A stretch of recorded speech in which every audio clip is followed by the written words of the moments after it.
अब मुझे आखिरकार करना ही होगा। उसे पापुटा का फ्लैशबैक आता है। कहता है पापुटा ने मुझे यह चीज़ ऑफर की है अपनी उस प्रॉमिस को पूरा करने के लिए। और दूसरी तरफ रिको कहती है कि मुझे ये गाँव बहुत अच्छा लगता है, अब मैं क्या करूँ। वो दुविधा में था, अगर मैं इस गाँव को अभी डिस्ट्रॉय करने के लिए चालू कर दूंगा तो मेरी रिको की जो रिको चाहती है, रिको को गाँव अच्छा लगता है, वो उदास हो जाएगी। और दूसरी तरफ पापुटा की विश है कि पापुटा बहुत ही डिस्पेयर में है कि उसकी मदर को वो बचाना चाहती है, बहुत ही गुस्से में है। और एक बार मैंने उसकी मदद की तो वो उसकी शायद दोबारा शांत हो सकती है, वो उसको मुक्ति मिल सकती है। वो बहुत ही गुस्से में, वो मदर को ना बचाने के लिए बहुत ही गुस्से में है, अपने सिबलिंग्स को ना बचाने के लिए बहुत ही गुस्से में है। और दुख है, वो उसकी बातें उसे याद आती है कि मैं उन सबको ख़त्म कर दूँगी। उसे यही था कि अगर मैंने एक बार होल्ड कर दिया तो यहाँ पर बहुत बुरा होने वाला है। और कहता है मुझ में अकेले में इतनी पावर नहीं है कि मैं यहाँ पर कुछ चेंज कर सकूँ, मुझे किसी की मदद चाहिए। तो कहता है इस क्रीचर के पीछे अभी कुछ नहीं है, तो मैं अब यहाँ पर शूट कर सकता हूँ आसानी से, ये एंगल भी अच्छा है। तो मुझे मेरे पास कोई और अच्छा चारा और अच्छा रास्ता नहीं बचा है। अब देखता हूँ क्या पता ये करने से कुछ अच्छा होगा या नहीं होगा, पर मैं और कोई पॉइंट है भी नहीं है, मुझे कुछ करना ही होगा। तो वो इंस्पिरेटर यूज़ कर देता है और कोई हेजिटेट नहीं करता है कि मुझे हेजिटेट करने की जरूरत नहीं है। और वो क्रीचर को डायरेक्ट टकराती है और उसके पीछे जो दीवार होती है उस दीवार में एक बड़ा सा होल कर देती है और वहाँ पे सारी बैलेंसिंग स्टॉप हो जाती है। रैग रिको के पास आके कहता है सॉरी, मुझे कुछ और नहीं रास्ता सूझा, मुझे माफ़ करना। पापुटा आ रही है, हमें यहाँ से दूर जाना होगा, वो जल्दी यहाँ पर आ जाएगी और फिर जो अब हो रहा है उससे कुछ बहुत बुरा होने वाला है। तभी कहता है कि अब मैं 2 घंटे के लिए फेंट होने वाला हूँ, तो हमें कहीं और दूसरी जगह छुप जाना चाहिए रिको को लेकर, और हम सब लोगों को कहीं छिप जाना चाहिए। तभी वो मुगी कहती है फेंट फेंट क्यों। कहती है जब भी मैं इंस्पिरेटर यूज़ करता हूँ तो मैं 2 घंटे के लिए बेहोश हो जाता हूँ।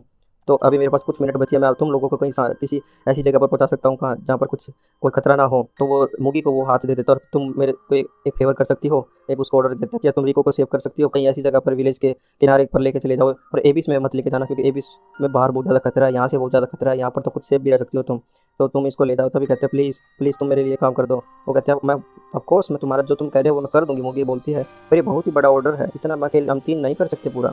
तभी काजा कहता है मैं कहीं से हेल्प ले आऊँगा और बंदों को बुला लूँगा, तुम टेंशन मत लो। तभी रिको देखती है तो उस होल पर वहाँ पर पापुटा खड़ी होती है, देखती है पापुटा पूरे गुस्से में होती है, उसकी आंखें लाल होती हैं और उसकी आंखें अजीब सी चेंज हो जाती हैं।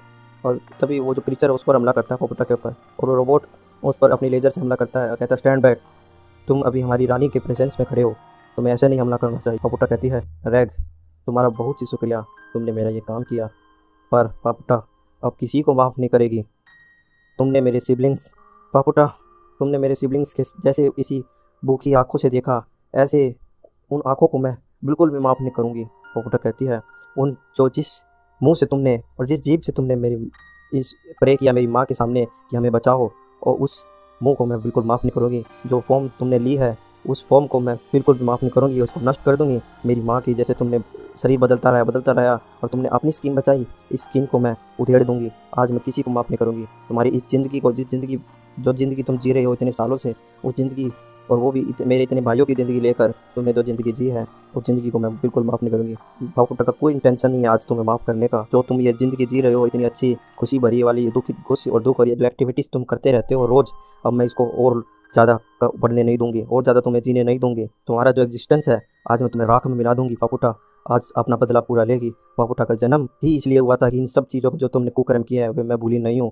मेरी माँ की जो मेमोरीज थी वो मेरी मेमोरीज हैं। यह दिन यह क्षण का इंतजार मैं अपने बचपन से कर रही हूँ। बहुत ही समय लंबे समय से मैं इस दिन का, इस समय का इंतजार कर रही थी जब कि मैं अपना रिवेंज, अपना बदला कर सकूँ।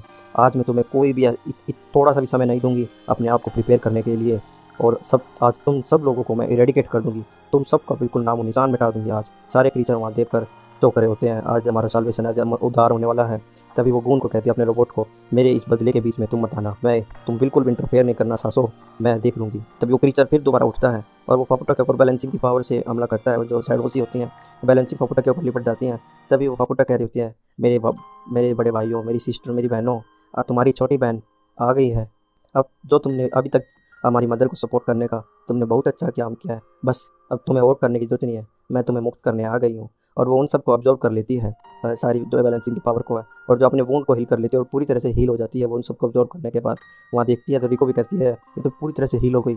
द इमॉर्टल प्रिंसेस, सारे होलोज कह रहे थे द इमॉर्टल प्रिंसेस आ गई। काजा ये बहुत दिनों से देखना चाहता था, काजा बहुत खुश है, काजा क्या करे। तभी पापुटा नीचे आती है, उन क्रीचरों के सामने खड़ी होती है और कहती है अब शुरुआत हो गई है मेरे रिवेंज की, अब मैं अपना बदला शुरू कर सकती हूँ। और क्रीचरों के सामने खड़ी होती है, क्रीचरों के साथ सभी क्रीचरों के ऊपर एकदम कूद जाती है। और फिर सीन चेंज होता है, हमें मिट्टी और नानाची दिखाए जाते हैं उसमें केव में। तो मिट्टी कुछ सपना देख रही, वो बिलाव की मेमोरीज से जुड़े होते हैं। जो बिलाव देख रहा होता है उसके तो ननाची बड़बड़ा रहा होता है अपने उसमें कि मैंने एक सपना देखा जिसमें मैं एक आदमी के ऊपर बहुत ही डिपेंडेंट था। उस आदमी को मैं जो आदमी उस आदमी के साथ में कुछ ढूंढने निकला था, जो कि वजीकन की बात कर रहा होता है। हम जो ढूंढ रहे थे वो हमें मिला नहीं बहुत समय से, पर जो वहाँ पर लोग हैं वो हमसे मिलते जुलते हैं पर हमारे जैसे नहीं हैं। तुम्हें पता है मिट्टी, पर जो मैं सपना देख रहा था उस सपने में मुझे वो चीज़ मिल गई जो मैं ढूंढना चाह रहा था, वो ट्रेजर जो मैं बहुत दिनों से ढूंढ रहा था। मैं इस सपने को देखते रहना चाहता हूँ, उस लम्हे को देखते रहना चाहता हूँ। इसके लिए चाहे मुझे इस ड्रीम में, इस सपने में ही रहना पड़े, मेरे लिए को बहुत अच्छा मानूंगा। पर तभी जो रंबलिंग हो रही है तो वो महसूस होती है। ननाची विलाप से पूछता है, हे क्या हुआ, क्या हो रहा है? तभी विलाप कहता है, अब जागने का समय आ गया है ननाची, टाइम हैज़ कम। अब तो मैं और इस ड्रीम में जीने की जरूरत नहीं है। और ये एपिसोड यहीं पर खत्म होता है, एपिसोड 9। अगर एपिसोड 9 की एक्सप्लेनेशन आपको अच्छी लगी तो लाइक करना, शेयर करना, सब्सक्राइब करना। Thanks for watching, goodbye. मैं मिलता हूँ एपिसोड 10 में।